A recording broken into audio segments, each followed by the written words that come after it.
As hard as it can be to admit, life can be a real challenge to deal with sometimes. It can be easy to look away from the bad parts, but it always comes back around in some form or another. The daily annoyances we put up with can also bring us down in the worst ways. The possibility of interacting with undesirable people only serves to amplify our negative feelings. We fall into bed after each long day, overwhelmed by what society has devolved into. Full of questions with no answers, we eventually pass out for another night. The next morning comes around, but something feels different. For some reason, our perception of the world has completely changed. Predictions from the future flood into our mind, with the knowledge spanning the length of the globe and beyond.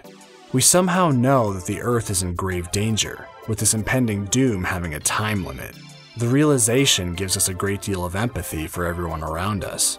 Having a sudden epiphany, we realize that people aren't the problem, they're the solution. As crazy as it is, we're the only ones that can save society as we know it. Will the efforts be successful or amount to nothing in the end? Welcome back to Goodnight Punpun.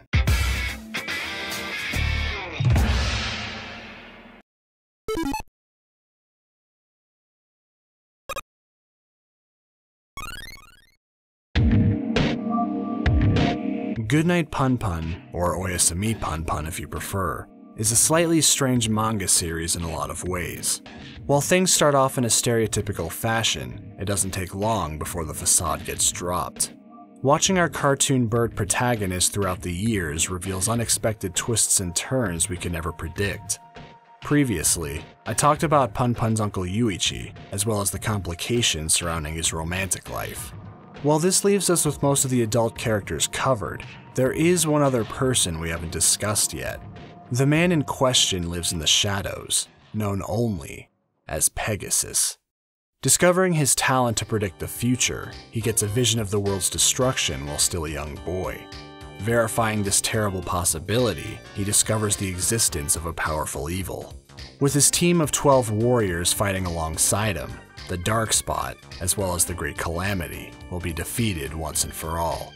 While this sounds like it comes from an entirely different manga, it's actually a paraphrased version of an opening recap in one of the later volumes. Of course, if you've gotten to this point in the story, you'll know just how exaggerated these events are. It's also extremely apparent that this is not Pegasus. The person we're looking for is this guy. Pegasus, otherwise known as Toshiki Hoshikawa, is a very odd man to say the least. We see him for the first time during Yuichi's flashback story, but at this point, he's purely a background character.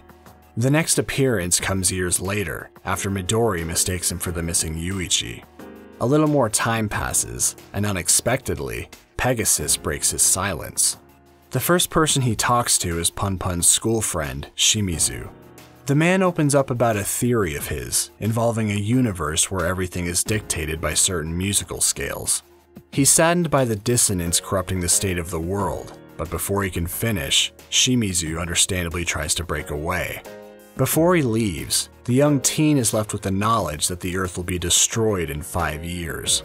Pegasus needs comrades to battle this impending doom, asking Shimizu to join him due to their shared vibrational synchronicity. While these two inevitably do join forces, that's a story for another video. Regardless, Pegasus continues to work behind the scenes while the main narrative carries on. As Punpun starts high school, Pegasus gathers up new allies to battle this supposed future calamity. During Punpun's reunion with Midori, she gives him a small Daruma souvenir as a present. He attempts to use the item to stay positive, but quickly smashes it, unable to hold his feelings back any longer. This Daruma ascends into space, becoming a menacing new threat. I'll talk more on this later, but for all intents and purposes, this is the great calamity that Pegasus has been waiting for. After Punpun rejects his father's invitation to live together, he starts his personal journey that leads him towards severe depression. At the same time, Pegasus has stayed busy pursuing his own endeavors. During a night meeting on the roof of a building, we see that his followers have grown in numbers since the last time we saw him. Greeting their newest member, everyone goes down the line introducing themselves. While a little off in places, they all come across as being fairly normal, at least for now. The new girl returns the introductions, giving her reasons for wanting to join the group. At one point, she mentions that Pegasus has started to become something of a god to her, and he ends up calling her out on this. It seems that Pegasus would prefer to prop up his cause rather than bask in adoration. Regardless, he welcomes the new member, playing a song in her honor. This leaves 2 people to go before the ensemble is complete, but they still have 2 years until the calamity strikes. While Pegasus generally stays out of trouble for the most part, his activities eventually begin to take a turn for the worse. He continues searching for the remaining teammates, warping into people's rooms to ask about joining the group. If he gets rejected, he simply moves on to another location. He even talks to Punpun briefly, though he gets refused rather quickly. This warping ability is certainly useful, but it has a darker undertone to it. At one point in the manga, Pegasus is questioned by a couple of police officers. The strange man proceeds to cheer them on in their work, being met with questioning stares. He announces his departure with a signature move, leaving the cops behind as he dashes away. With this in mind, his warping ability is most likely a personal delusion. The reality is that Pegasus is breaking into people's homes in order to ask for their assistance, happening on various occasions throughout the series. Being the free spirit he is, Pegasus also interrupts a public speech in order to hijack the mic. It's here that he announces his new plan to join the political side of things, telling everyone that the world will now perish within 6 months. Apparently, there's nothing to fear though, because a new world will soon arrive through his continued efforts. He goes on to say that society had already peaked by the time this calamity came to be. Nevertheless, he tells everyone to believe in themselves and their potential, urging the crowd to join him in his cause. He eventually gets heckled a bit, but the extreme humanitarianism from Pegasus shuts it down immediately. Seemingly rejecting his earlier stance on the matter, he now fully acknowledges himself to be God. With a dramatic exit, the wild speech comes to a close. Shortly after, Pegasus gets himself a TV spot as an official independent candidate running for the position of Tokyo governor. While viewers are expecting a regular political discussion, the proceedings are anything but. Immediately opening with more talk on the end of the world, the speech derails right from the start. Mentioning the comrades he's gathered over the years, he declares that he'll be the one to save humanity. However, it seems that even Pegasus had his doubts about whether or not the current society was worth saving. He initially thought that something was missing, and goes on to reiterate that mankind, despite all the advancements, has nowhere left to go. The ultimate solution that Pegasus comes up with is to get rid of everything and start over. If he gets elected as governor, his plan is to get rid of rules and regulations, allowing the people to freely craft the new society he's envisioned. Encouraging everyone to discard more and more things, the candidate's words have a slight tinge of anarchism. Joining hands together, they'll assault those that don't accept their beliefs. Becoming part of the collective is the only way to move towards the solution.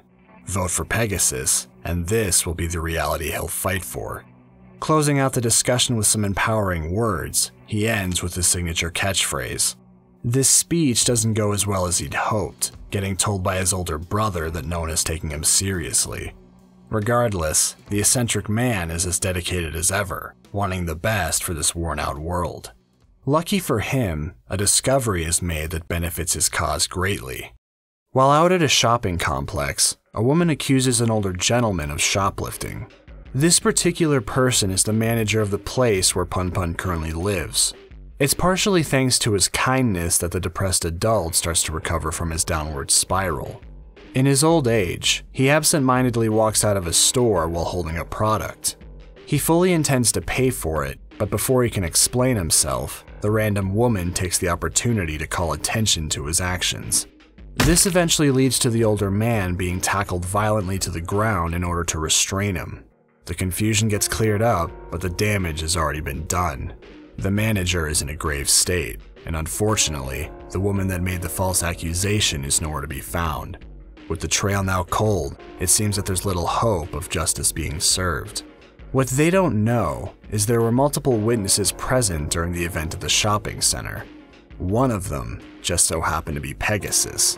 While everyone else was busy watching the takedown, the random woman left without a word. Unbeknownst to her, Pegasus is following close behind. Tailing her to an alleyway, he watches as she gets on a scooter and drives away. From this encounter, Pegasus has located the dark spot, part of the great evil he's been searching for. Progress continues to be made, as it isn't long after that the final member joins their ranks. Putting on various musical performances, they continue to send out good vibrations into the universe. As the ensemble strengthens their bond, the coming days feel more hopeful than ever. Waking up from a deep sleep one night, the leader is greeted by one of his followers. Seeing the future again, Pegasus becomes concerned that their efforts still won't be enough to prevent the calamity. He determines the cause of the interference to be the dark spot, and his comrade just so happened to track it down while he was resting. From here, Pegasus continues to have more visions of the future, being anything but positive. His predictions aren't able to go past this point in time, which he isn't able to rationalize outside of a few theories. Leaving to do battle once more, he engages a new form of transportation, otherwise known as taking the train. Arriving at the home of the woman he's been after, he carries out his attack. A nearby teen comes out of her room to see her mom in the process of being assaulted. While the two are very much confused by this home invasion, Pegasus explains that the mother has been possessed by a terrible evil. In order to remove the dissonance, he needs to extinguish the dark spot. In a sudden protective act, the woman jumps up to guard her daughter, offering anything to make the strange man go away. This leaves Pegasus feeling conflicted about his actions. If the dark spot is evil, then why is the inflicted person acting selflessly to save someone? Unable to deal with this contradiction, Pegasus makes a hasty retreat outside. Following this encounter, Pegasus has his views shaken significantly. Wondering if he's just a regular person after all, he falls into a state of depression. Thinking about the true nature of the dark spot, he comes up with a few ideas on how it might function. The first scenario involves the dark spot moving from host to host, never remaining stationary. The second entertains the possibility of the dark spot being fraudulent. And the third is that society as a collective is the dark spot. Unsure of his next move, the eccentric leader falls further into despair. With his motivation sapped, the group members are called to an emergency meeting. Asking for their assistance in cheering him up, each person does their best to encourage the broken man. One by one, they give speeches on his positive influence in their lives, eventually leading to Pegasus regaining himself. The final member puts forth his own words, being the last push he needed to get back on track. The group comes together, giving their leader full support. Satisfied beyond words, Pegasus recommits himself to the cause. He resumes his string of break-ins, but rather than looking for comrades, he now tells the occupants that his power has become greater than the dark spot. Placing his trust in society, he leaves to conclude his prior business. He later records one final message, ready for the finale of this world connected by love. Desiring strongly to believe in people, he once again threatens violence if their stance deviates. Offering a toast to his ensemble, they all get ready to finally battle the great calamity. It's been a long road, but the 12 disciples have stuck with their god through thick and thin. Unfortunately for everyone present, one of the members has been planning for sabotage. Akinori Wada is the oldest supporter of Pegasus, having met him during his university days.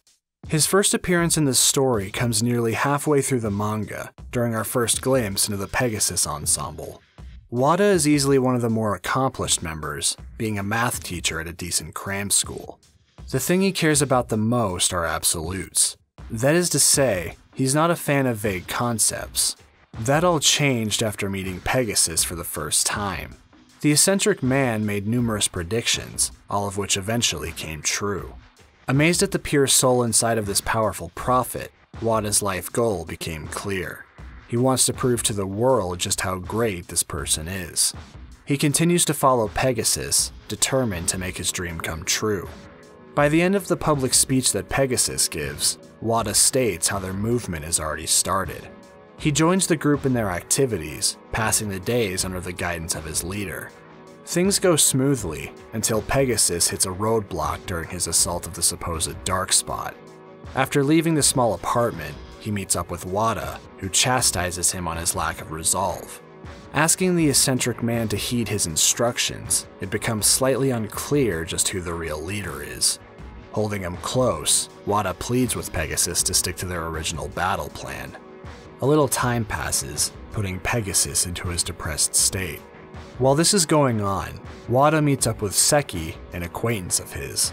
Unable to enact his plan without having a certain job taken care of, he's pleased to hear that Seki will handle it for him. The young adult asks Wada exactly what it is he and his group are attempting, leading the member to explain himself. Mentioning the amazing predictions that Pegasus is capable of, Wada reiterates his goal of showing this greatness to as many people as possible. According to Pegasus, the universe has the form of an infinite music box, and all past and future events are recorded onto it as musical scales. The box is currently making an unsteady melody, leading to the calamity Pegasus warned about. In order to harmonize the dissonance, their group constantly sings a song close to Tsubasa wo Kudasai, also known as Please Grant Me Wings. Seki more or less understands their objective, but gets curious about Wada's true intentions. Again bringing up the prophecies, he's met with a conflicting statement. If their group saves the world, then the calamity won't happen, meaning society won't see the amazing nature of Pegasus. Wada states that the calamity will in fact happen when it should. In order to keep this absolute, he won't allow Pegasus to make any more predictions about the future. Wanting to make the kind yet powerless man famous, Wada's ultimate plan is for the calamity to be witnessed, leaving a legacy full of despair. Of course, the requirement for this successful operation is for Pegasus to become a martyr. Making his distaste for society very clear, Wada inquires about Seki's opinion on the existence of God. Met with a blunt answer, Wada notes how regardless of this, people still need something to hold on to. He tried to take advantage of this fact before, but his previous plan fell through. Leaving Seki with some parting words, the older man says that fun is what his life revolves around. How he plans on having his fun is by making Pegasus a god to society. Arriving in time to throw his encouraging words into the mix, he urges Pegasus to fight on. Moving forward from there, we're now back to the day of the leader's final message. Raising his mug for the toast, he mentions ascending to the astral plane to continue their efforts. Going back to the earlier story recap, there's some dialogue near the end that mentions this. It says the group plans to use a forbidden treasure known as Red Kiss to ascend. Unfortunately, it also has the grim note that their lives will be forfeit during the process. As far as this exaggerated shonen series goes, it might not be too out of the ordinary. However, this is reality, meaning the cult is about to drink some spiked punch. One of the members objects violently to this activity, and while some stay dedicated, others start losing their resolve. Wada interrupts to suggest taking a break, giving the members time to discuss things. This is merely a ploy to keep them busy, as the older man heads outside to start Plan B. Dousing the area with gasoline, he remarks that the group should just accept their fate. Calling the police, Wada directs them there while throwing his cigarette to the ground. Elsewhere, Seki is listening to a cassette tape that was left for him by Wada. In it, he explains how Pegasus was his opposite, choosing to fully believe in society, while Wada completely rejected it. With human hearts not being absolute in the slightest, he's left full of doubt at every turn. Understanding after everything he's been through, he decides that it's up to him to make his own absolute truth. Thanks to the execution of his plan, he's now done just that. The inside of the building is a disaster, with various cult members either injured or dead. This includes their fearless leader, posed dramatically in the center of it all. Still waiting for the newly harmonized world, Pegasus signs out with his last set of good vibrations. Later on, we see that the crew of Pegasus has landed on the star of Punpunia. Doing battle with the Daruma doll inside the house, Pegasus thanks his team, reassuring them of the good they've accomplished. Winning the duel, the eccentric man has finally saved the world. With one final blast, the ensemble cements their victory.